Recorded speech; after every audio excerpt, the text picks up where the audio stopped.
গল্পকথন বেহাদুর চ্যানেলে আপনাদের স্বাগতম। আপনারা শুনছিলেন সাদাত হোসেনের লেখা উপন্যাস শঙ্খচূড় দ্বিতীয় খণ্ড। আজ শুনবেন একাদশ পর্ব। কৃষ্ণেন্দু মিত্রের বিশাল বাহিনী যাত্রা শুরু করেছে জলেন্দ্রপুরের উদ্দেশ্যে। অন্নপূর্ণা দেবীর গন্তব্য সম্পর্কে খবর পেতে বেশ খানিকটা বিলম্ব হয়ে গিয়েছিল। গুপ্তচর মারফত জানা গিয়েছিল তিনি এক কৃষকের ঘোড়ার গাড়ি নিয়ে জলেন্দ্রপুরের উদ্দেশ্যে রওনা হয়েছিলেন। পরে বিভিন্ন লোকের সঙ্গে কথা বলে এটিও নিশ্চিত হওয়া গিয়েছে যে রায়পুরে নয়, তিনি গিয়েছেন জলেন্দ্রপুরে, এবং তাও বেশ কিছুদিন আগে। ঘটনা শুনে কৃষ্ণেন্দু মিত্র বিচলিত হয়ে পড়েছেন। অন্নপূর্ণা দেবী যদি জলেন্দ্রপুর পৌঁছে গিয়েই থাকেন, তাহলে নিশ্চিত করেই ঈশানের খুনের ঘটনাও আর গোপন নেই। এই ঘটনা রায়পুর পৌঁছে যাওয়ার সময়ের ব্যাপার মাত্র, কিংবা এতদিনে হয়তো গিয়েছেও। তার মানে তার সন্তানরা আর জীবিত নেই। নিশ্চয়ই ভয়াবহ নৃশংস কোনো উপায়ে তাদের হত্যা করা হয়েছে। কথাটি ভাবতেই প্রচণ্ড কষ্ট, ক্রোধ ও আক্রোশে তিনি কাঁপতে থাকলেন। মনে হলো পুরো পৃথিবীতে ধ্বংসযজ্ঞ নামিয়ে আনবেন। ফলে আর এক মুহূর্ত বিলম্ব করলেন না তিনি। দ্রুততম সময়ের মধ্যে যুদ্ধযাত্রা শুরু হলো। দুটি ভাগে বিভক্ত করা হলো চন্দ্রগড়ের বাহিনী। একটির নেতৃত্ব দেবেন অক্ষয়াদিত্য, আরেকটির নেতৃত্বে থাকবেন সঞ্জয় শেঠ ও কৃষ্ণেন্দু মিত্র। অক্ষয়াদিত্যের নেতৃত্বের দলটি সরাসরি চন্দ্রগড় থেকেই যাত্রা শুরু করবে রায়পুরের উদ্দেশ্যে। কারণ পূর্বের যুদ্ধ পরিকল্পনা থেকে কিছুটা সরে এসেছেন তারা। প্রাথমিক পরিকল্পনা ছিল গজেন্দ্রগড় দুর্গ সংলগ্ন চন্দ্রাবতী নদী পার হয়ে শত্রু সৈন্যের মুখোমুখি হবেন। তখনকার বাস্তবতায় সেটিই ছিল সঠিক সিদ্ধান্ত। তখন রায়পুরের সেনাবাহিনী যুদ্ধের জন্য প্রস্তুত থাকবে বলেই ধারণা করা হয়েছিল। ভাবা হয়েছিল তারা নিজ থেকেই আগুয়ান হয়ে চন্দ্রগড়ের সীমানায় প্রবেশ করার চেষ্টা করবে, আর এই জন্য ওই নদী অতিক্রম করাটা অনিবার্য ছিল। ফলে সেখানেই তাদের মুখোমুখি হওয়াটা ছিল সবচেয়ে সুবিধাজনক ও কার্যকর যুদ্ধ কৌশল। কিন্তু এখন যেহেতু তাদের তেমন আক্রমণাত্মক যুদ্ধ প্রস্তুতি নেই, তারা আগুয়ানো নয়, বরং অপ্রস্তুত অসতর্ক অবস্থাতে রাজধানীতেই অবস্থান করছে, সেহেতু এই সুযোগটা নিতে চান অক্ষয়াদিত্য ও কৃষ্ণেন্দু মিত্র। ওই অবস্থায় অতর্কিতে আক্রমণ করলে জয় সুনিশ্চিত। কিছু বুঝে ওঠার আগেই পরাজয় ঘটবে তাদের। এ কারণেই সরাসরি চন্দ্রগড় থেকে রায়পুরের উদ্দেশ্যে যাত্রা শুরু করবেন অক্ষয়াদিত্য। অন্যদিকে কৃষ্ণেন্দু মিত্র প্রথমে যাবেন জলেন্দ্রপুর। সেখান থেকে ইন্দ্রনারায়ণের সৈন্য যুদ্ধ সরঞ্জাম ও রসদপত্র তার বহরে যুক্ত করে রওনা হবেন গজেন্দ্রগড়ের উদ্দেশ্যে। সেখান থেকে চন্দ্রাবতী নদী পাড়ি দিয়ে পৌঁছাবেন রায়পুর। দুটি বাহিনী যেন একই সঙ্গে বা কাছাকাছি সময়ে রায়পুরে পৌঁছতে পারে, সেই হিসেব করেই যাত্রা শুরু হয়েছে। কারণ তারা চাইছেন একসঙ্গে দুদিক থেকে সাঁড়াশি আক্রমণের মাধ্যমে রায়পুরের বাহিনীকে মুহূর্তেই ছত্রভঙ্গ করে দিতে। এতে তাদের পরাজয় ঘটবে দ্রুততম সময়ে। কৃষ্ণেন্দু মিত্রের মনে অবশ্য সূক্ষ্ম আশা, যদি জলেন্দ্রপুর গিয়ে অন্নপূর্ণা দেবীকে আটক করা যায়, তাতে অন্তত জানা যাবে যে ঈশানের মৃত্যুর ঘটনা এরই মধ্যে বিনয়াদিত্যকে জানানো হয়েছে কিনা। তাছাড়া অন্নপূর্ণা দেবীকে বন্দী করতে পারলে যুদ্ধে বেশ খানিকটা সুবিধাজনক অবস্থানেও থাকা যাবে। এসব নানা কিছু ভেবেই দ্রুত যাত্রা শুরু করেছেন তিনি। বিশাল বাহিনী ও রসদপত্রের লটবহরের কারণে গতি মন্থর হচ্ছে। ফলে সঞ্জয় শেঠের নেতৃত্বে ছোট চৌকস একটি ঘোড়াসাওয়ার বাহিনীকে দ্রুত এগিয়ে যাওয়ার নির্দেশ দিলেন তিনি। প্রায় শখানেক সৈন্যের বাহিনীটি মূল বাহিনীকে পেছনে ফেলে হাওয়ার বেগে এগিয়ে যেতে লাগলো। খুব প্রয়োজন না হলে কোথাও থামল না তারা। সঞ্জয় শেঠ জানেন এই বাহিনী ছোট হলেও ইন্দ্রনারায়ণ তা প্রতিরোধ করার দুঃসাহস দেখাবেন না। কারণ পেছনে যে বিশাল বাহিনী রয়েছে তা তার না বোঝার কথা নয়। তাছাড়া সংখ্যায় কম হলেও এই বাহিনীতে যারা রয়েছে তারা প্রত্যেকেই পরীক্ষিত দুর্ধর্ষ সৈনিক। অপ্রস্তুত ইন্দ্রনারায়ণকে হকচকিয়ে দিতে এরাই যথেষ্ট। একটানা পথ চলার পর পেছনের মূল বাহিনী থেকে প্রায় 2 দিনের পথ সামনে এগিয়ে গেল তারা। জলেন্দ্রপুর থেকে তখনও প্রায় অর্ধেক দিন পথ বাকি। জায়গাটির নাম নাজিরাবাদ। উঁচু নিচু পাহাড়ি এলাকা, রাস্তার দুই ধারে ছোট ছোট টিলা, তাতে ঘন ঝোপঝাড় ও জঙ্গল। কিছু কিছু স্থানে সরু গিরিখাতের মতো এতটাই সংকীর্ণ রাস্তা যে একসঙ্গে 3-4টি ঘোড়ার বেশি পাশাপাশি ছোটা সম্ভব নয়। গতিও কমিয়ে আনতে হয় অনেক। ঘটনাটি ঘটল ঠিক এমন সময়। সঞ্জয় শেঠের বাপাসের ঘোড়ায় বসেছিল তিলকরত্ন। মূলত বাহিনীর ছোট একটি অংশের নেতৃত্বে দেয় সে। হঠাৎই তীব্র চিৎকারে বুক চেপে ধরে ঘোড়ার পিঠ থেকে ছিটকে পড়ল সে। হতবিহ্বল সঞ্জয় শেঠ প্রথমে ঘটনা বুঝতে পারেননি।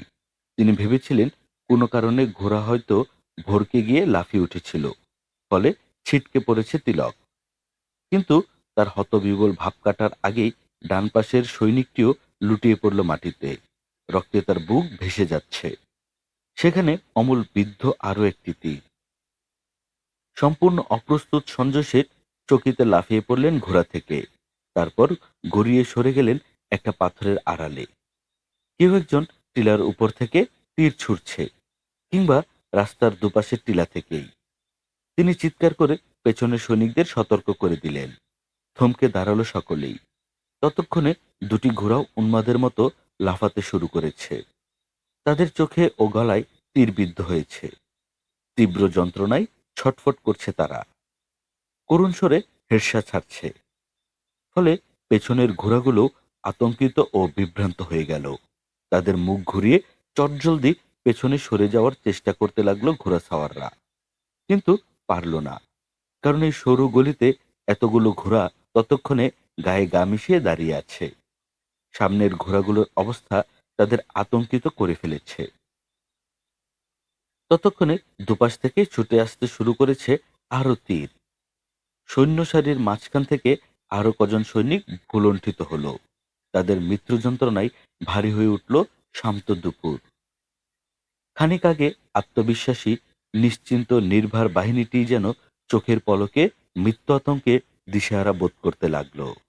এমন বিপদ সংকুল একটি জায়গাতেই তারা আটকে পড়েছে যে এখান থেকে পিছু হাঁটবার কোনো উপায় নেই। উপায় নেই কোনো আড়াল খুঁজে সেখানে আশ্রয় নেওয়ারও। উন্মুক্ত গলিপথে অদৃশ্য শত্রুর সহজ নিশানায় পরিণত হয়েছে তারা।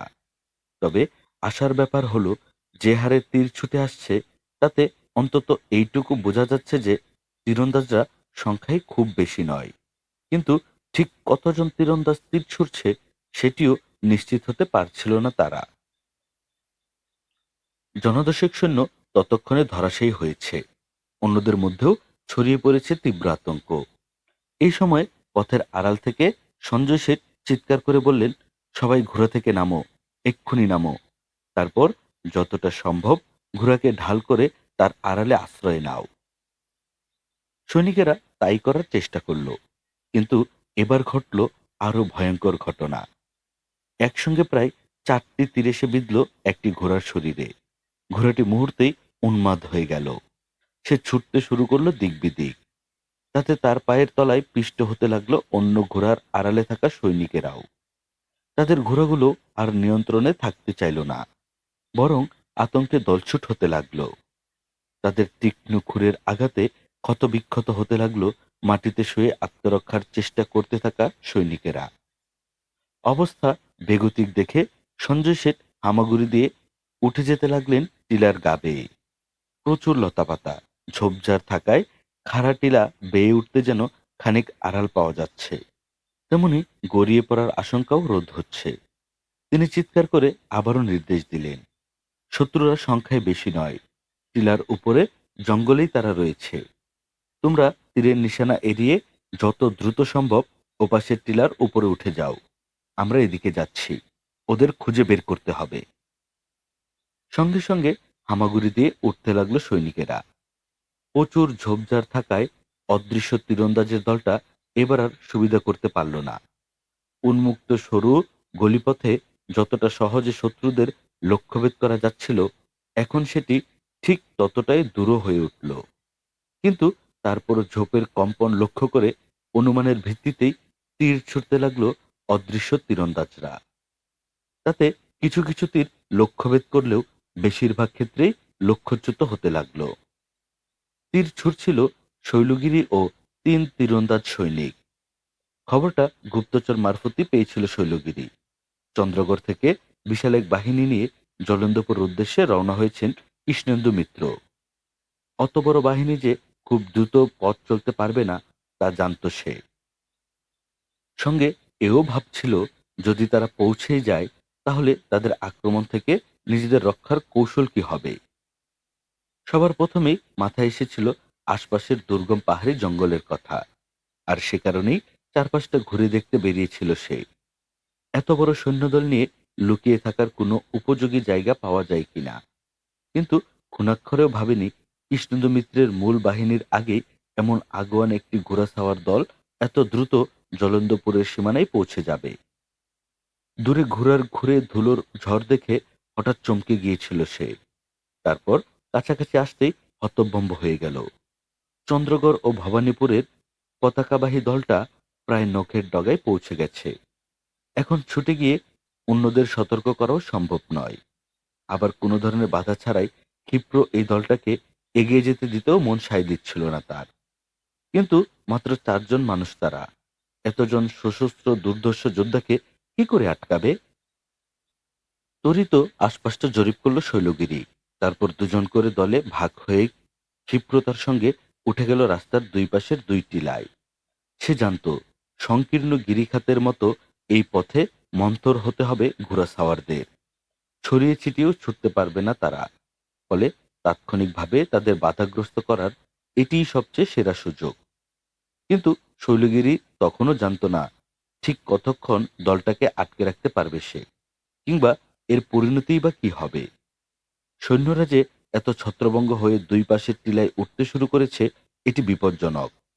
এই অবস্থায় তাদের মুখোমুখি হওয়া আর সম্ভব নয়, সম্ভব না প্রতিহত করাও। ফলে পিছু হাঁটতে লাগলো সে। তার সঙ্গের সৈনিকটিকে বলল টিলার পেছন দিকে ছুটতে। যদি ওপাশ দিয়ে নেমে যাওয়া যায় নিচের জঙ্গলে, তাহলে হয়তো লোকগুলোকে ফাঁকি দিতে পারবে সে। এতে করে একটা কাজ অন্তত হবে, লোকগুলোকে দ্বিধাগ্রস্ত করে দেওয়া যাবে। ঝোলন্দপুর জমিদার বাড়ির উদ্দেশ্যে এখনই আর যাত্রা করবে না তারা। পথে আরো এমন চোরাগুপ্তা হামলা হতে পারে ভেবে পেছনের বড় দলটা না আসা অবধি অপেক্ষা করবে। এই সুযোগে ছাউনিতে গিয়ে সবাইকে সতর্ক করার সময় পাবে শৈলগিরি। কিন্তু রাস্তার ওপাশের টিলায় থাকা সঙ্গী দুজনের অবস্থা ভেবে চিন্তা হতে লাগলো তার। যদিও এই পরিস্থিতিতে কিছুই করারও নেই। ফলে আচমকা পেছন দিকে ছুটতে শুরু করলো সে। সৈন্যরা ততক্ষণে টিলার উঁচু জায়গাটিতে পৌঁছে গেছে। দেখতে পেয়েছে শৈলগিরিকেও। কিন্তু জঙ্গলে শৈলগিরির দক্ষতা প্রশ্নাতীত। ফলে সহসাই তাকে ধরতে পারল না দলটা। ছুটতে লাগলো তার পায়ের শব্দ লক্ষ্য করে। সামনে ঘন জঙ্গল। ওই জঙ্গলে একবার ঢুকে পড়তে পারলে খুঁজে পাওয়া কঠিন হবে। শৈলগিরি সেই উদ্দেশ্যেই ছুটছে। কতক্ষণ ছুটেছে সে জানে না, কিন্তু হঠাৎ করে আবিষ্কার করলো তার সামনেও একটি দল চলে এসেছে। সম্ভবত রাস্তার অন্য প্রান্ত দিয়ে উঠে এসেছে তারা। শৈলগিরি সঙ্গের সৈনিকটাকে আচমকা হোঁচট খেয়ে পড়ে গেল সামনে। উঠে দাঁড়াতে গিয়ে আবিষ্কার করলো তাকে ঘিরে ধরে আছে ৪-৫ জন সশস্ত্র যোদ্ধা। শৈলগিরি যে তার থেকে খুব বেশি দূরে তা নয়। তারপরও থমকে দাঁড়ালো সে। যোদ্ধাদের একজন চোখের পলকে তার হাতের তলোয়ারটা নামিয়ে আনলো সৈন্যটির গর্দান বরাবর। ধরবিহীন মুন্ডুটা ছিটকে পড়ল দূরে। তারপর গড়িয়ে এসে থামলো ঠিক শৈলগিরির পায়ের সামনে। এখনো বিস্ফোরিত চোখে যেন তাকিয়ে আছে সৈনিকটির চোখজোড়া। কি বিভৎস এক দৃশ্য! শৈলগিরি একবার মাত্র তাকাতে পারল ওই মুখের দিকে। তারপর কি যে হলো তার! সে হঠাৎ জান্তব চিৎকারে তলোয়ার বাগিয়ে ছুটে এলো খনি যোদ্ধাটির দিকে। কিন্তু পৌঁছাতে পারল না। তার আগেই তাকে ধরে ফেলল অন্যরা। কেড়ে নিল তার হাতের অস্ত্র। যোদ্ধাদের একজন বলল, একে এখনই হত্যা করো না, আগে সেনাপতির কাছে নিয়ে যাওয়া হোক, তারপর বাকি ব্যবস্থা। একে? কোথা থেকে এসেছে আর উদ্দেশ্যই বা কি তা আগে জানতে হবে। অন্যরা তার কথায় সমর্থন জানালো। জঙ্গল থেকে হেঁটে আবার টিলায় উঠল তারা। অন্য দলটি তখন উল্টো দিকের টিলায় বাকি দুজনকে খুঁজছে। তাদের নেতৃত্ব দিচ্ছেন সঞ্জয় শেঠ। ফলে শৈলগিরিকে বন্দি করা দলটা রাস্তায় নেমে তাদের ফিরে আসার অপেক্ষা করতে লাগলো। একজন হঠাৎ তলোয়ারের বাট দিয়ে সজোরে আঘাত করলো শৈলগিরির মুখে। তারপর বলল, কে তুই, বল। শৈলগিরি জবাব দিল না। একদলা থুতু ফেললো মাটিতে। সেই থুতুর সঙ্গে বেরিয়ে এলো টকটকে লাল রক্ত। তার ঠোঁট কেটে গেছে। লোকটা এবার লাথি বসালো তার তলপেটে। কোচ শব্দে হাঁটু গেড়ে মাটিতে বসে পড়ল শৈলগিরি। সঙ্গে সঙ্গে আরেকজন আঘাত করলো তার মুখে। এবার সে পুরোপুরি লুটিয়ে পড়ল মাটিতে। তার মুখ থেকে বেরিয়ে আসা রক্তে ভিজে যেতে লাগলো পাথুরে মাটি। লোকটা যেন জুতোর তলায় পিষে ফেলতে চাইল তার মাথা, গলা, আর হিসহিস করে বলতে লাগলো, বল, কে তুই, কোথা থেকে এসেছিস, বল। শৈলর মনে হলো তার মাথাটা ফেটে যাচ্ছে, দম বন্ধ হয়ে আসছে। প্রচন্ড যন্ত্রণায় আড়ষ্ট হয়ে আছে সারা শরীর। তবে ঝাপসা চোখে যে দৃশ্যটা সে দেখল, তাতে মুহূর্তেই তার রক্তাক্ত মুখে হাসি ফুটে উঠল। ৫-৬ জনের একটি ঘোড়া ছাওয়ার দল জলন্দপুরের দিক থেকে ছুটে আসছে এদিকে। দলটির সম্মুখে অরুণাদিত্য। তার মুখের অর্ধেকটা চাঁদের আবৃত্ত। ফলে অচেনা কারো পক্ষে তাকে এই বেশে চেনা কঠিন। কিন্তু শৈলর তাকে চিনতে সামান্যও ভুল হলো না। তার মনে হলো এক পাহাড়ি ঢলের মতো সর্বপ্লাবী শক্তি হয়ে ছুটে আসছে অরুণ। সেই প্লাবন যেন আজ সবকিছু লণ্ডভণ্ড করে দেবে, ধ্বংস করে দেবে সামনে যা পড়বে তার সব। শৈলকে আঘাত করা লোকগুলো হঠাৎ হকচকিয়ে গেল। তারা এই মুহূর্তে এখানে আর কাউকে আশা করেনি। ফলে শৈলগিরিকে ছেড়ে প্রস্তুত হতে লাগলো। কিছুটা বিভ্রান্তিও কাজ করছিল তাদের মধ্যে। সামনের ওই দলটির সঙ্গে এই তীরন্দাজ দলটির কি কোনো সম্পর্ক আছে? খুব বেশি ভাবার সময় অবশ্য তারা পেল না। তার আগেই ঝড়ের বেগে পৌঁছে গেল অরুণাদিত্য ও প্রতাপনারায়ণ সহ ছোট্ট দলটা। এরপরের ঘটনাটুকু ভয়ঙ্কর ও অবিশ্বাস্য। এই এতদিনের জমানো নানান যন্ত্রণা, ক্ষোভ, ক্রোধ যেন একসঙ্গে বিস্ফোরিত হলো অরুণাদিত্যের তলোয়ারের ডগায়। যোদ্ধা হিসেবে নিজেকে প্রমাণের সুযোগ খুব একটা পায়নি সে। কিন্তু তার এতদিনকার সকল অনুশীলন, যুদ্ধকৌশল, ক্ষিপ্রতা, দুঃসাহস যেন একসঙ্গে তলোয়ারের ডগায় স্ফুলিঙ্গ হয়ে ফুটতে লাগলো। চোখের পলকে একে একে শত্রু সৈন্যদের ধরাশায়ী করতে লাগলো সে। তার শরীরে অজ্ঞাত অসীম কোনো দুর্দমনীয় শক্তি যেন ভর করেছে।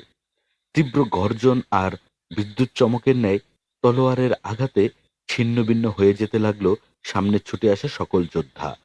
তাদের খণ্ডিত শরীরের নানান অংশ ছিন্ন বিচ্ছিন্ন হয়ে ছড়িয়ে পড়তে লাগলো চারপাশে।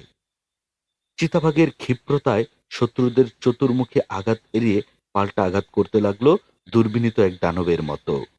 যেন সত্যি সত্যি শরীরে কিছু ভর করেছে তার। প্রতাপনারায়ণ পরীক্ষিত, অভিজ্ঞ যোদ্ধা।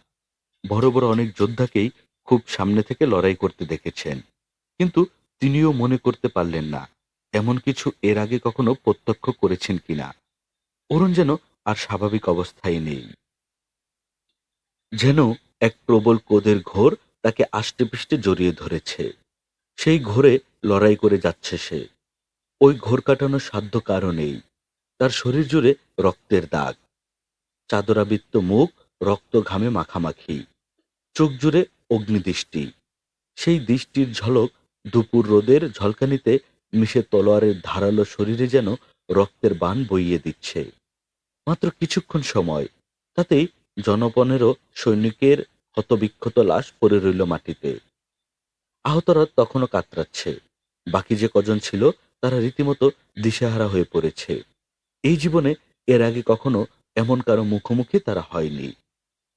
ওদিকে সঞ্জয় শেঠেরও তখন অবধি কোনো খোঁজ নেই।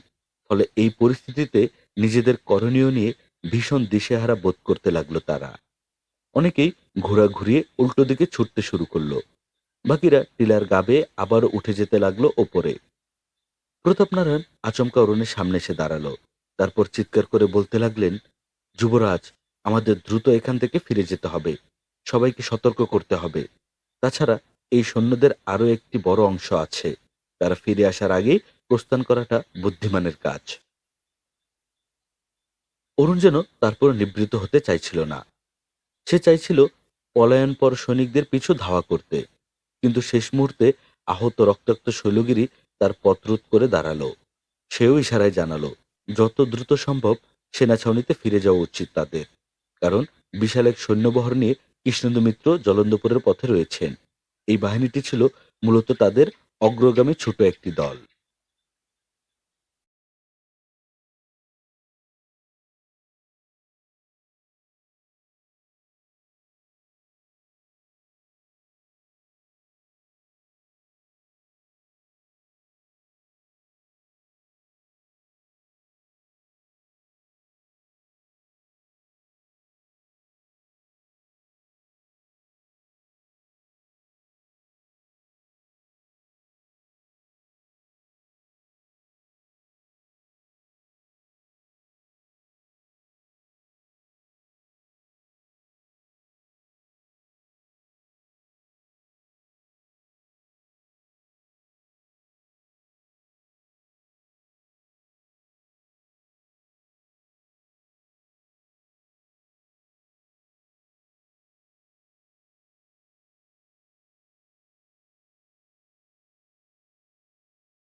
অরুণরা যখন সৈন্য শিবিরে এসে পৌঁছল, ততক্ষণে সন্ধ্যা নেমে এসেছে।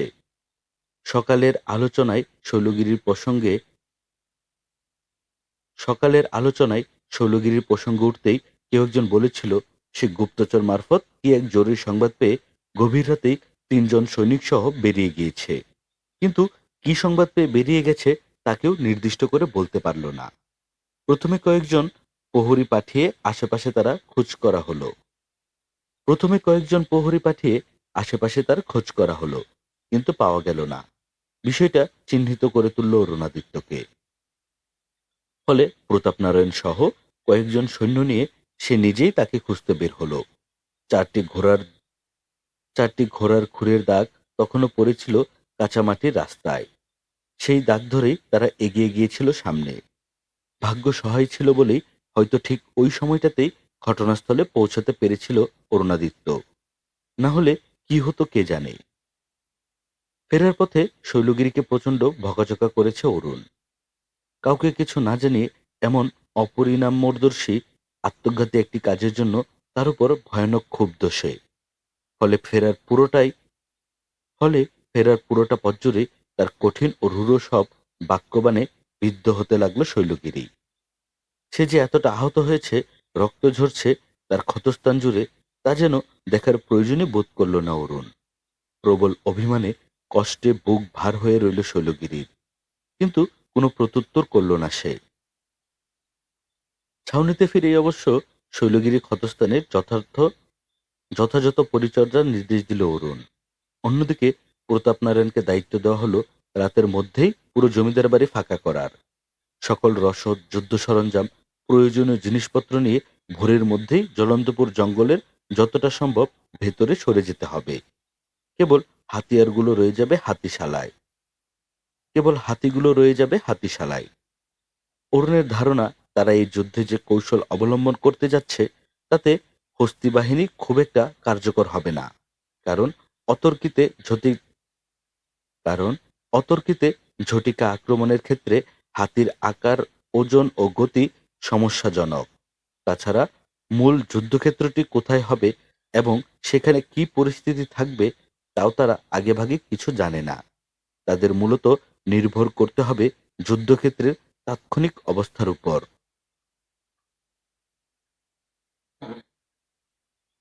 মুহূর্তের মধ্যেই হয়তো পরিবর্তন কোনো ব্যবস্থার নিরিখে আক্রমণের ধরন ও রণকৌশল পরিবর্তন করতে হতে পারে। ফলে ওই সময়ে হাতির মতো বিশাল জন্তু বরং সমস্যা হিসেবেই আবির্ভূত হবে। আপাতত পরিকল্পনা হচ্ছে জমিদার বাড়ি থেকে বেশ খানিকটা দূরে ৩ দিকে যে জঙ্গল রয়েছে সেই জঙ্গলে ৩টি আলাদা দল হয়ে যতটা সম্ভব ভেতরে প্রবেশ করতে হবে। কৃষ্ণেন্দু মিত্র বিশাল বাহিনী নিয়ে রওনা হয়েছেন মানে রায়পুরের যুদ্ধ এখন অনিবার্য। সুতরাং ঈশানের খবর রায়পুরে পৌঁছানো নিয়ে আর আলাদা করে কিছু ভাবতে হবে না অরুণাদিত্যকে। কিন্তু আপাতত তাদের গভীর জঙ্গলে গা ঢাকা দিয়ে কিন্তু আপাতত তাদের গভীর জঙ্গলে গা ঢাকা দিতে হবে। কৃষ্ণেন্দু নিশ্চিত করেই বুঝবেন যে জলেন্দ্রপুর জমিদারের পরিবার ও সৈন্যবাহিনী ওই জঙ্গলেই লুকিয়েছে। এটি না বোঝার কোনো কারণ নেই। প্রায় ১,০০০ সৈন্যবাহিনী ও ঘোড়ার যাতায়াতের চিহ্ন লুকানো কিছুতেই সম্ভব নয়। যদিও জলেন্দ্রপুরের সঙ্গে যে বনবতীর ২,০০০ সৈন্য একত্রিত হয়েছে এই খবর তার এখনই জানার কথা নয়। তারপরও ওই পথগুলোতে বিক্ষিপ্তভাবে যে বিশাল সংখ্যক লোক নানান জিনিসপত্র সহযোগে ঢুকে পড়েছে তা তিনি সহজেই অনুমান করতে পারবেন। কিন্তু জঙ্গল অভিমুখী ত্রিমুখী পথ ও ঘোড়া ছাড়ানো ছিটানো ঘোড়ার ছড়ানো ছিটানো খুরের চিহ্ন দেখেও কিছুতেই পিছু নেওয়ার সাহস করবেন না। অরুণের ধারণা এমনই। এর পেছনে যুক্তিও আছে। কৃষ্ণেন্দু মিত্রের এখন প্রধান ও একমাত্র অগ্রাধিকার রায়পুর। সেই অগ্রাধিকারের ব্যাহত করে অপরিচিত গভীর কোনো জঙ্গলে নিজের সৈন্যবাহিনী প্রবেশ করিয়ে গুপ্ত হত্যা বা চোরাগুপ্তা হামলার শিকার হতে চাইবেন না তিনি। বরং পথে আজ যে ঘটনা ঘটেছে তা নিয়েই শঙ্কিত থাকবেন। এত বড় যুদ্ধের আগে ওই ঘটনা নিশ্চিত করেই পুরো বাহিনীর মনোবল ভেঙে দেওয়ার জন্য যথেষ্ট। এমন নানাবিধ চিন্তা করেই রাতভর একনাগাড়ে কাজ করে চলল প্রতিটি সৈনিক। শৈলগিরির ক্ষতস্থানে যতটা সম্ভব পরিচর্যা করা হলেও মাঝরাতের দিকে গা কাঁপিয়ে জ্বর এলো তার। বমিও করল বেশ কয়েকবার। ঘটনা শুনে ছুটে এলো অরুণাদিত্য। শৈলগিরি শুয়ে আছে তাঁবুর বিছানায়। চারদিকে নানান শব্দ, কোলাহল। কিন্তু ওই শব্দের মধ্যেও শৈলর চোখজোড়া যেন একরাশ নিঃশব্দ কিংবা শূন্যতা কিংবা বেদনায় সিক্ত হয়ে আছে। সে ফ্যাকাশে চোখে তাকিয়ে আছে অরুণের দিকে। অরুণও তাকিয়ে রইল দীর্ঘ সময়, নির্নিমেষ। তারপর ধীর পায়ে তার শয্যা পাশে গিয়ে বসল। তাবতে এই মুহূর্তে আর কেউ নেই। মশালের লালচে আলোয় শৈলগিরির মুখখানা প্রচণ্ড মায়াময় লাগছে। একই সঙ্গে রাজ্যের বিষাদ ও ব্যথা যেন ছড়িয়ে আছে মুখে। তার ফুলে ওঠা ঠোঁটজোড়া কাঁপছে। চোখের কোলে লেগে আছে জলের দাগ। হাত দুখানা নিঃসাড়ে পড়ে আছে বিছানার পাশে। অরুণের হঠাৎ মনে হলো এই শৈলগিরিকেই আজ থেকে বেশ কবছর আগে চন্দ্রগড় রাজবাড়িতে দেখেছিল সে। সেই যে ছোট্ট এক কুঠুরিতে জিভ কাটা রক্তাক্ত মুখের ভীত কম্পিত ছোট্ট এক মেয়েকে সে দেখেছিল, আজ যেন তার সামনে সেই মেয়েটি শুয়ে আছে। সেই একই দৃশ্য, একই মুহূর্ত, একই সময়। এই মেয়েটিও সেদিনের মতোই যেন অসহায় চোখের অভিমানী দৃষ্টিতে তার কাছে খানিক আশ্রয় চাইছে। যেন সে ছাড়া এই জগতে তার আর কেউ নেই, কিচ্ছু নেই। অরুণ হঠাৎ শৈলগিরির হাতখানা ধরল। আর ঠিক সঙ্গে সঙ্গেই যেন সেদিনের মতো আদ্যপান্ত কেঁপে উঠল শৈলগিরি। অরুণের হাতের মুঠোয় তার হাতখানাও তীর তীর করে কাঁপছে। অরুণ খুব শক্ত করে সেই কম্পিত হাত চেপে ধরল। তারপর উঠিয়ে বসালো তাকে। কি এক অসহায় আকুতি ওই জল ছলছল চোখ জুড়ে, মুখ জুড়ে কি বিপুল শূন্যতা। অরুণ আচমকা শৈলগিরিকে বুকের সঙ্গে চেপে ধরল, ধরেই রাখল দীর্ঘ সময়। শৈলগিরি কাঁদল, নিঃশব্দ গভীর কান্না। তার সেই কান্নায় ভিজে যেতে লাগলো অরুণের বুক, গলা, কাঁধ।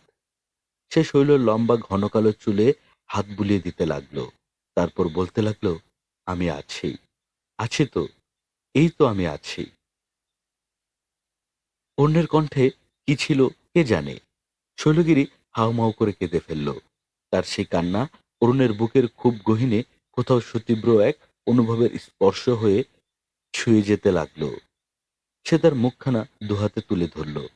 তারপর তাকিয়ে রইল চোখের দিকে, যেন শৈলগিরির চোখে জমে থাকা সকল কান্না, দুঃখ, যন্ত্রণা সে তার চোখে শুষে নিতে চায়, নিঃশেষিত করে দিতে চায় তার সকল ক্ষয়, ক্ষত, অপ্রাপ্তি। শৈলগিরি হঠাৎ চোখ বন্ধ করে ফেলল। তারপর তার আহত রক্তাক্ত ঠোঁটজোড়া এগিয়ে দিল অরুণের ঠোঁটের দিকে, যেন কত দীর্ঘ দিবস রজনী ওই ঠোঁটজোড়া তৃষ্ণার্ত, ক্ষুধার্ত, বঞ্চিত। অরুণের ঠোঁট থেকে যেন শুষে নিতে চাইছে এক জীবনের সকল প্রাপ্তি, আনন্দ কিংবা সঞ্জীবনী সুধা। অরুণ মুহূর্ত কয়েক থমকে রইল, অনড়, দ্বিধাগ্রস্ত। তারপর খুব আলতো করে ছুঁয়ে দিল শৈলগিরির ওই আহত তৃষ্ণার্ত ঠোঁটজোড়া। পুষ্পলতা সিদ্ধান্ত নিয়েছে যে করেই হোক সে জলেন্দ্রপুর যাবেই, তারপর যা হওয়ার হবে। এভাবে এখানে বসে থাকার আর কোনো মানে হয় না।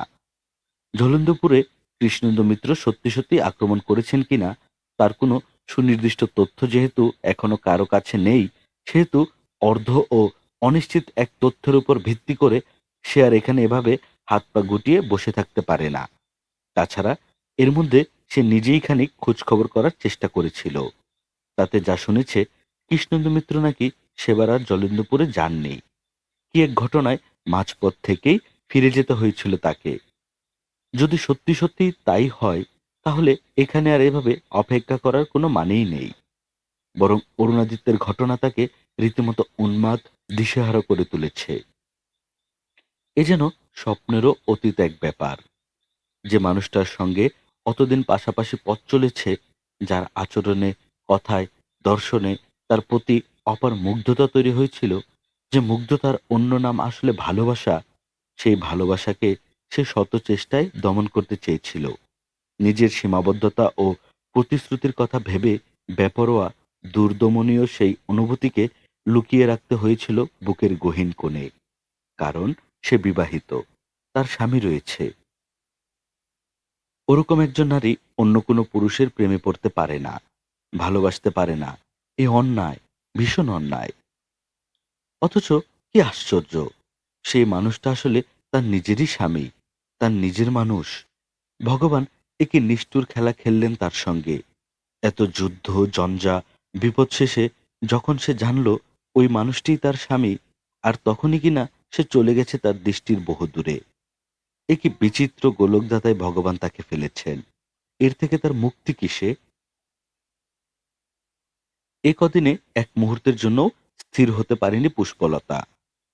সারাটাক্ষণ মনে হয়েছে তাকে কিছু করতে হবে, কিছু একটা করতেই হবে অরুণকে ফিরে পেতে। কিন্তু কি করতে হবে তা সে জানে না। যতবার ঘুমিয়েছে, ঘুমের ঘরে কিছুক্ষণ পরপরই স্বপ্ন দেখেছে অরুণকে। স্বপ্নে অরুণ তার ঘরের দরজায় আলতো করে টোকা দেয়, বা কখনো সারা বাড়িতে হইচই লেগে যায়। সকলে উল্লাস করতে করতে ছুটে আসে, জামাইবাবু এসেছেন, জামাইবাবু এসেছেন, যুবরাজ এসেছেন, যুবরাজ এসেছেন, যুবরাজ। কই পুষ্পলতা কই? পুষ্পলতা সেই সব শব্দে তড়িঘড়ি করে ঘুম থেকে ওঠে। তারপর ছুটে যেতে উদ্যত হয় দরজার দিকে। আর ঠিক তখনই আবিষ্কার করে তার ঘুম ভেঙে গেছে। সে ঘুমের মধ্যেই লাফিয়ে ওঠে, এদিক ওদিক তাকায়। এই ঘটনা একবার দুবার নয়, অসংখ্যবার ঘটেছে। তারপর রাতের অন্ধকারে একা বসে বসে কাঁদে সে। ওই কান্নায় কি যে যন্ত্রণা, কি যে বুকভার কষ্ট, তা কাউকে কখনো বোঝাতে পারবে না সে। এত কষ্ট কারো জীবনে থাকে? এত যন্ত্রণা কাতর অপেক্ষা, এত যুদ্ধ ঝঞ্ঝা? পুষ্পলতা এর উত্তর জানে না। সে কেবল জানে ওই মানুষটা তার, ওই মানুষটা তাকে ভালোবাসে। পৃথিবীতে এমন করে কি আর কোনো পুরুষ তার স্ত্রীকে ভালোবাসে? যে তাকে না দেখেও তার প্রতি এমন বিশ্বস্ত থাকে, এমন প্রবল প্রতিজ্ঞায় প্রতিশ্রুতবদ্ধ থাকে। কি নিখাত তার ভালোবাসা! অমন ভালোবাসার জন্য এই একটা জীবন তো নিঃসংকোচেই কাটিয়ে দিতে পারবে সে, বিলিয়ে দিতে পারবে নিজের সর্বস্ব, তা তাকে না পেলেও। কে জানে, হয়তো যে কোনো মেয়েই পারবে। অথচ কি ভয়ানক দুর্ভাগ্য তার!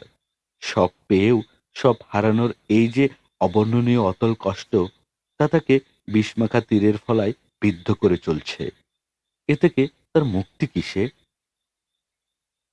পুষ্পলতা সেই মুক্তির পথ খুঁজে পেতেই শেষ অবধি জলন্ধপুরের উদ্দেশ্যে যাত্রা করল। তার সঙ্গে রয়েছে ভৃত্য নিরঞ্জন। সে সাদাসিধে ভালো মানুষ। একখানা ঘোড়ার গাড়িতে জলন্ধপুরের উদ্দেশ্যে যাত্রা শুরু করলো তারা। পথে বিভিন্ন সরাইখানা রয়েছে। রাতে পথ চলা নিরাপদ নয় বলে ওই সরাইখানাগুলোতে রাত্রি যাপন করা যায়। দীর্ঘ বিপদসংকুল সেই পথ পাড়ি দিতে প্রায় দিন 15 সময় লেগে যাবে।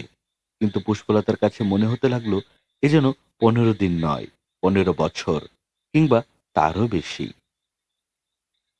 যে রাতে পুষ্পলতা জলেন্দ্রপুরের সীমানায় প্রবেশ করলো, ঠিক সে রাতে আহত শৈলগিরির পাশে বসে রইল অরুণাদিত্য। সারা রাত জ্বরগ্রস্ত শৈলর মাথায় নিজ হাতে জল ঢালল সে। জলপট্টি বেঁধে দিল কপালে। ভোরের আলো ফুটতে না ফুটতেই জমিদার বাড়ি ফাঁকা হতে লাগলো। ফাঁকা হতে লাগলো জমিদার বাড়ির আশপাশের এলাকাও। সৈন্য ছাউনি থেকেও সৈনিকেরা একে একে নির্ধারিত পথে গভীর জঙ্গলে প্রবেশ করতে লাগলো। দুপুর নাগাদ ফাঁকা হয়ে গেল প্রায় পুরো এলাকা। শুনশান শ্মশানের নিস্তব্ধতা নেমে এলো জলেন্দ্রপুরের জমিদার বাড়ি ও তার আশপাশ জুড়ে। যেন এখানে কখনো কেউ ছিলই না। কেবল এখানে সেখানে ছড়িয়ে ছিটিয়ে পড়ে আছে অপ্রয়োজনীয় জিনিসপত্র। সৈন্যছাউনির ফাঁকা জায়গায় এতদিনকার চিহ্ন পড়ে আছে। সেই চিহ্ন পেরিয়ে দুপুরের পরপর পুষ্পলতা যখন বাড়ির সামনে এসে দাঁড়ালো, তখন তার বুক কাঁপছে। কারণ আশপাশটা এর আগে কখনো এমন দেখেনি সে। যেন কোথাও কেউ নেই, কোনোদিন ছিলও না। কিংবা কোনো এক অভিশপ্ত অসুখ কিংবা দানবীয় শক্তি এসে মানুষগুলোকে হঠাৎ তুলে নিয়ে গিয়েছে। এ যেন এক মহাশ্মশান। এমন কি করে হলো? বাড়ির সিংহ দরজাটা হাট করে খোলা। সেখানে কোনো প্রহরী নেই, কোনো রক্ষী নেই। সে ভীত, শঙ্কিত পদক্ষেপে ভেতরে প্রবেশ করলো। তারপর মাঝখানের চত্বরটাতে দাঁড়িয়ে তাকালো এদিক সেদিক। কিন্তু মানুষ তো দূরের কথা, কোনো প্রাণের চিহ্নও কোথাও নেই। অথচ এখানে কোনো যুদ্ধ হয়নি, কেউ আক্রমণও করেনি। সবকিছু ঠিক আগের মতোই আছে। সেই সারি সারি ঘর, উঁচু খিলান, কারুকার্য খচিত দরজা, জানালা, ঝকঝকে পাথরের মেঝে, কুয়োর টলমলে জল। তাহলে এত এত মানুষ সব কোথায় গেল? কি হয়েছে তাদের? অনেক ভেবেও এই প্রশ্নের কোনো উত্তর খুঁজে পেল না পুষ্পলতা। সে চিৎকার করে এরোর নাম ধরে ডাকতে লাগলো, কাঁদলো, ছুটতে লাগলো বাড়ির এ প্রান্ত থেকে ও প্রান্ত অবধি। কিন্তু কেউ কোনো সাড়া দিল না। কারো কোনো স্পন্দন কম্পনও চোখে পড়ল না। বরং উঁচু দালানের পাঁচিলে ধাক্কা খেয়ে তার চিৎকার প্রতিধ্বনি তুলে ফিরে আসতে লাগলো তার কাছেই। এই জন্য এক মৃত্যুপুরীতে সে এক জীবন্ত এক মানুষ। কোনো এক অদৃশ্য অভিশাপে সেও হয়তো খানিক বাদে ঢলে পড়বে মৃত্যুর কোলে। কিংবা এজন্য কোনো রাক্ষসপুরী। আড়ালে দাঁড়িয়ে সেই রাক্ষসটা তাকে দেখছে, হাসছে, আর তারপর হঠাৎ নখর বাগিয়ে ঝাঁপিয়ে পড়বে তার উপর। ভীত বিধ্বস্ত পুষ্পলতা হাউমাউ করে কাঁদতে লাগলো। মনে হলো তার চেয়ে অভিশপ্ত অসহায় প্রাণী আর এই পৃথিবীতে একটিও নেই। সে লম্বা বারান্দার এক কোণে সরু একখানা থাম জড়িয়ে ধরে বসে রইল। তারপর কাঁদতেই থাকলো, অবিরাম অনিঃশেষ যন্ত্রণার কান্না। তার সেই কান্নাও যেন প্রতিধ্বনি তুলে ভেসে বেড়াতে লাগলো বাতাসে। যেন প্রবল বেদনার ঢেউ জলোচ্ছ্বাসের মতো ছড়িয়ে পড়ছে ওই নিশিম নীল আকাশে। কিন্তু সেই ঢেউয়ের শব্দ শোনার মতো কেউ কোথাও নেই, ভগবানও না। কতক্ষণ ওভাবে বসেছিল পুষ্পলতা জানে না। প্রবল ক্লান্তিতে দেয়ালে হেলান দিয়ে ঘুমিয়ে পড়ল সে, কিংবা সজ্ঞা হারালো। আর ঠিক সেই মুহূর্তেই বাড়ির সিংহ দরজার সামনে এসে নামলেন কৃষ্ণেন্দু মিত্র। তার সঙ্গে সঞ্জয় শেঠ, পেছনে বিশাল সৈন্যবাহিনী। দীর্ঘ পথ যাত্রা করে কাঙ্ক্ষিত গন্তব্যে এসেও তাদের মধ্যে কোনো উচ্ছ্বাস বা আনন্দ নেই। বরং কি এক অজানা শঙ্কা ভেসে বেড়াচ্ছে সকলের মনে। কি হয়েছে এখানে? কেন কোথাও কেউ নেই? সামান্য প্রাণের স্পন্দনও না, নিঃশ্বাসের শব্দও না। কোথায় গেল এত এত মানুষ, এত এত সৈন্য, কোলাহল কলরব? সতর্ক ভঙ্গিতে দরজা পেরিয়ে ভেতরে ঢুকলেন কৃষ্ণেন্দু মিত্র। নিঃশব্দ এই মৃত্যুপুরীতে তাদের পায়ের শব্দ ছাড়া আর কোনো শব্দ নেই, প্রাণের স্পন্দনও নেই। এ তবে কোথায় এলেন তারা? কেন এলেন? এই প্রশ্নের উত্তরও যেন জানা নেই কারো। হঠাৎ করেই তরুণের পাশে দাঁড়ানো নিরঞ্জনকে চোখে পড়ল সঞ্জয় শেঠের। তিনি খপ করে ধরে আনলেন তাকে। ভীত নিরঞ্জন হাউমাউ করে কেঁদে ফেলল।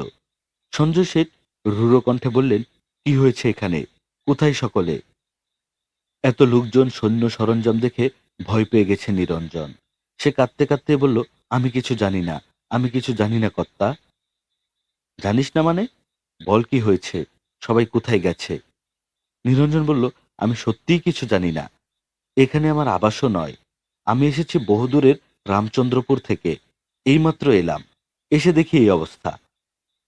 রামচন্দ্রপুর থেকে এখানে কেন এসেছিস? কি কাজ তোর? আমার কোনো কাজ নেই। আমি জমিদার কন্যার সঙ্গে এসেছি। তিনি তার মাসির বাড়ি ছিলেন। অত দূর থেকে একা আসতে পারছিলেন না বলে আমায় সঙ্গে নিয়ে এসেছেন। বিশ্বাস করুন কর্তা, আমার কোনো দোষ নেই। আমি নির্দোষ। আমি কিচ্ছু করিনি, কিচ্ছু জানি না আমি। এক নাগারে কথাগুলো বলল সে।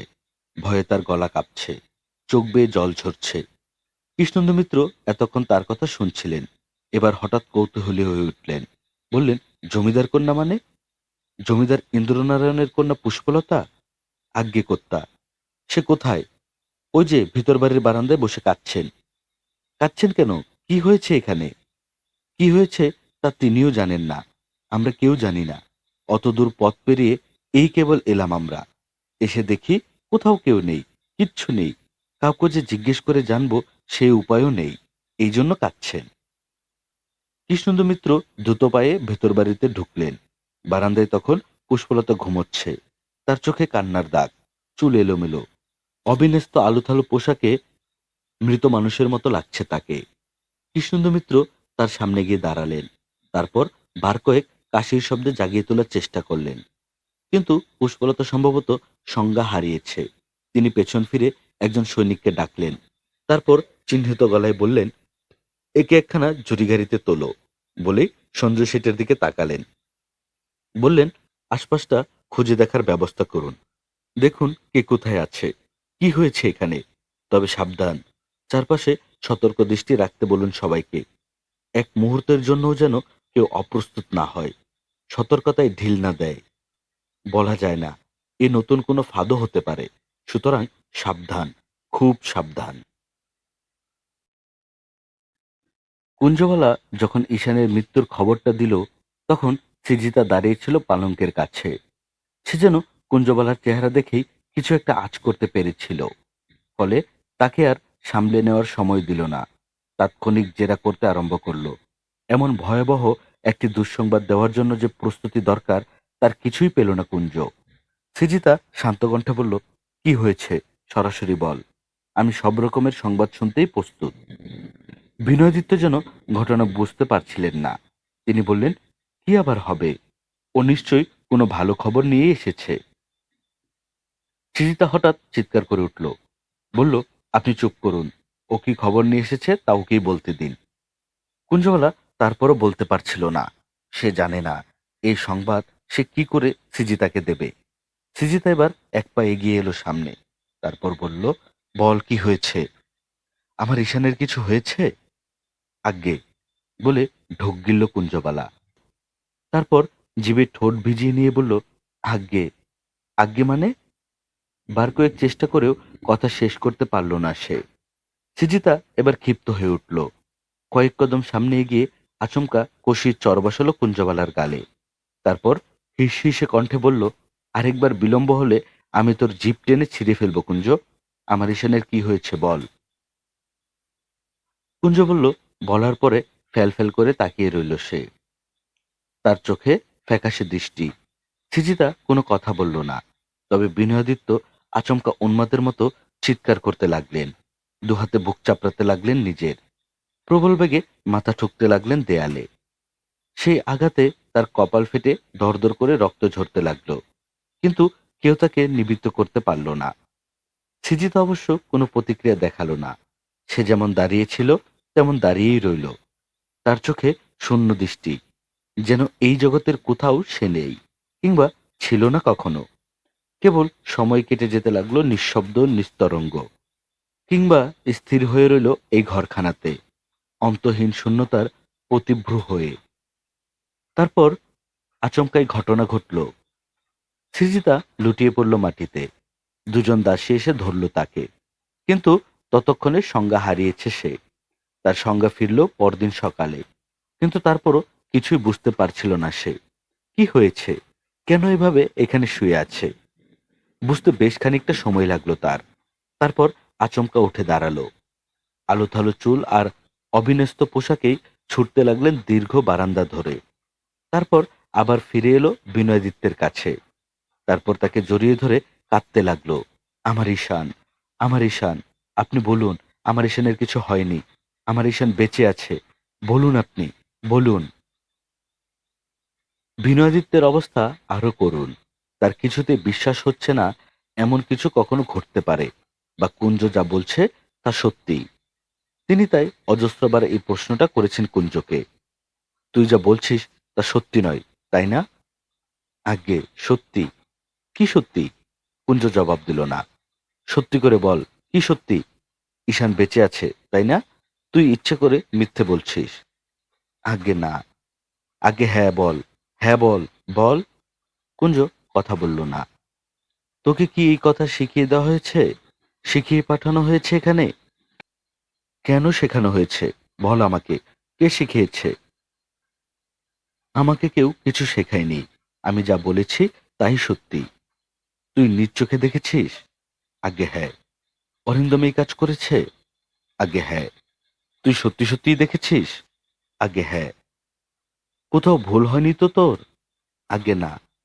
না, না, তোর নিশ্চয়ই কোনো ভুল হয়েছে। তুই মিথ্যে বলছিস। সত্যি করে বল, এই কথা তোকে কে শিখিয়ে দিয়েছে? কেন শিখিয়ে দিয়েছে? উদ্দেশ্য কি? কোনো উদ্দেশ্য নেই, কেউ শিখিয়ে দেয়নি।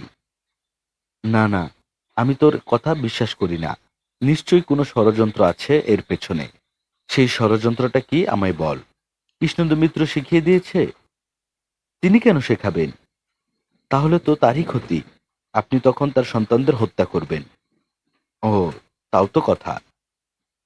স্বগক্তির মতো বললেন বিনয়াদিত্য। তাহলে কে? অক্ষয়াদিত্য শিখিয়েছে, যাতে কৃষ্ণেন্দুর সন্তানদের আমি হত্যা করি? আগে না। তবে রাজা অক্ষয়াদিত্য এবং তার মা রানীমাতা চিত্রলেখা দেবীর ষড়যন্ত্রেই এই ঘটনা ঘটেছে। কে বলেছে তোকে এই কথা? আগে আমি আপনাকে আগেও বলেছি, আপনার মা রানীমাতা অন্নপূর্ণা দেবী এই ঘটনা আঁচ করতে পেরেছিলেন।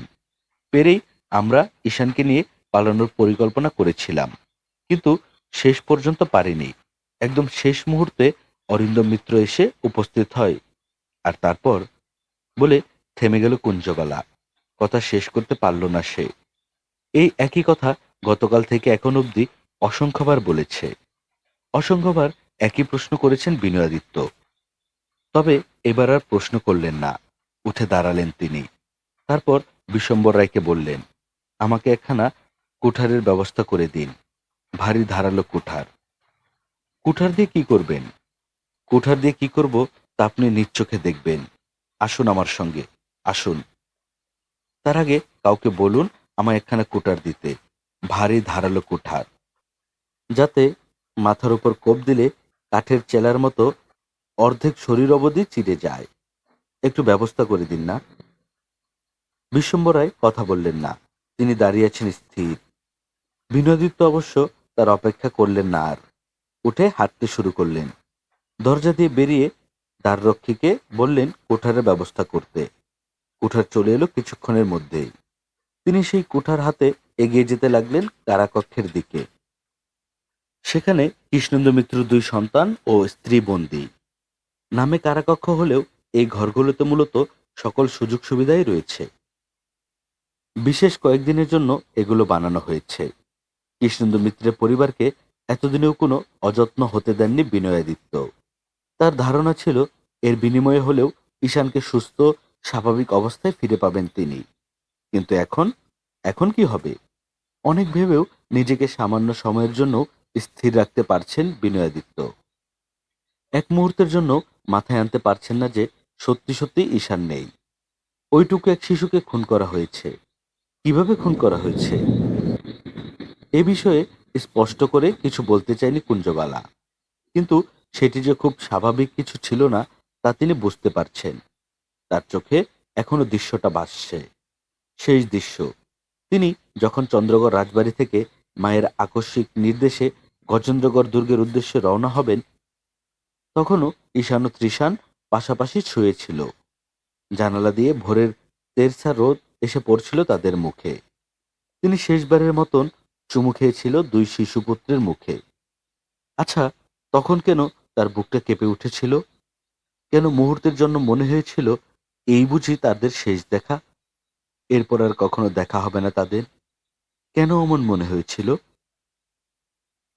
বিনয়াদিত্য জানেন না, কিন্তু এইটুকু জানেন, তিনি তার পুত্রদের জন্যই আজকের এই বিনয়াদিত্যে রূপান্তরিত হয়েছেন। তাদের ভবিষ্যতের কথা ভেবেই একের পর এক অকল্পনীয় জঘন্য সব কাজ করেছেন। অথচ আজ তার সেই সন্তানকে খুন করেছে অরিন্দম মিত্র, কৃষ্ণেন্দু মিত্রের পুত্র। তিনি হাঁটতে হাঁটতে আবার থমকে দাঁড়ালেন। তার পেছনে বিশ্বম্বর রায়। তিনি তাকে চিৎকার করে বললেন, আপনি এখনো কি দেখছেন? যুদ্ধের আয়োজন করুন। আজই যুদ্ধযাত্রা হবে, আজ, এখনই। কৃষ্ণেন্দু মিত্র ও অক্ষয়াদিত্যের বংশ আমি নির্বংশ করে দিতে চাই। আমার পুত্রের প্রতিফোঁটা রক্তের জন্য যেন তারা অমানসিক যন্ত্রণা পায়, যেন এই পৃথিবীতে আর কেউ কোনোদিন আমার অন্য পুত্রের দিকে চোখ তুলেও না তাকাতে পারে। আপনি এখনই যুদ্ধযাত্রার আয়োজন করুন। আপনি শান্ত হন, বললেন বিশ্বম্বর রায়। আমি শান্ত হব? আপনি আমায় শান্ত হতে বলছেন? আমার ঈশানকে তারা খুন করেছে, আর আমি শান্ত হব? বলতে বলতেই হঠাৎ কেঁদে ফেললেন বিনয়াদিত্য। আপনি দয়া করে যুদ্ধযাত্রার আয়োজন করুন। যুদ্ধযাত্রার আয়োজন যে করব, সেই যথাযথ প্রস্তুতি কি এখন আমাদের রয়েছে? তার জন্য সময় দরকার।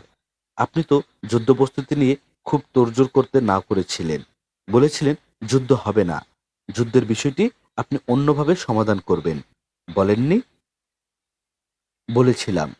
তাহলে এখন চন্দ্রগড়ের যে বিপুল সেনাবাহিনী, যে প্রস্তুতি তাদের, তাদের বিরুদ্ধে কি যথাযথ প্রস্তুতি ছাড়া একটা দিনও আমরা টিকে থাকতে পারবো? আমি এসব কিছু জানতে চাই না।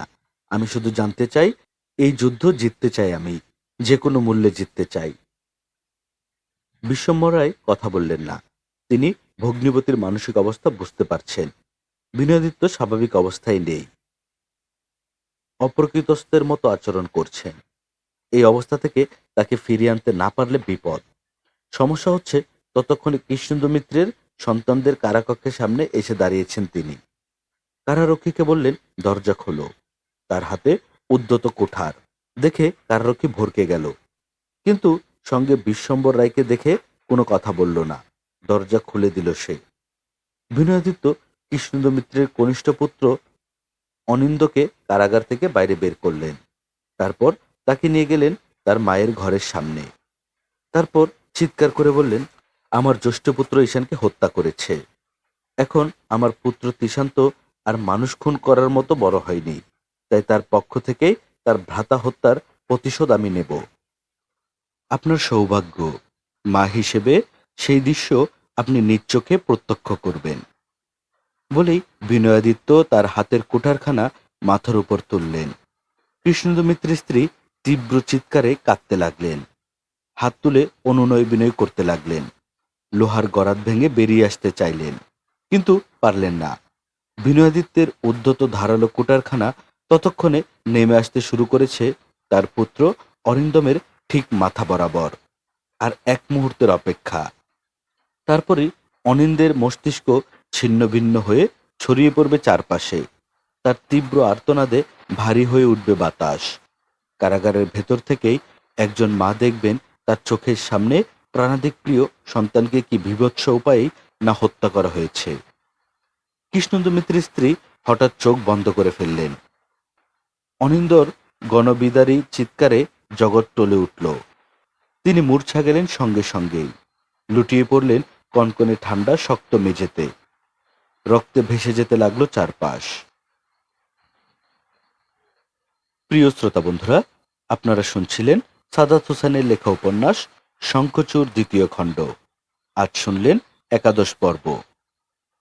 এরকম গল্প আমরা প্রতিনিয়ত আপলোড করে যাচ্ছি। আপনি যদি আমাদের চ্যানেলে নতুন হয়ে থাকেন তাহলে অবশ্যই আমাদের চ্যানেলটি সাবস্ক্রাইব করে দিবেন। আমাদের গল্প পাঠ ভালো লাগলে বন্ধুদের সঙ্গে শেয়ার করবেন। পরবর্তী গল্প শোনার আমন্ত্রণ জানিয়ে আজকের মতো এখানেই বিদায় নিচ্ছি। সবাই ভালো থাকবেন, সুস্থ থাকবেন, সুন্দর থাকবেন। আল্লাহ হাফেজ।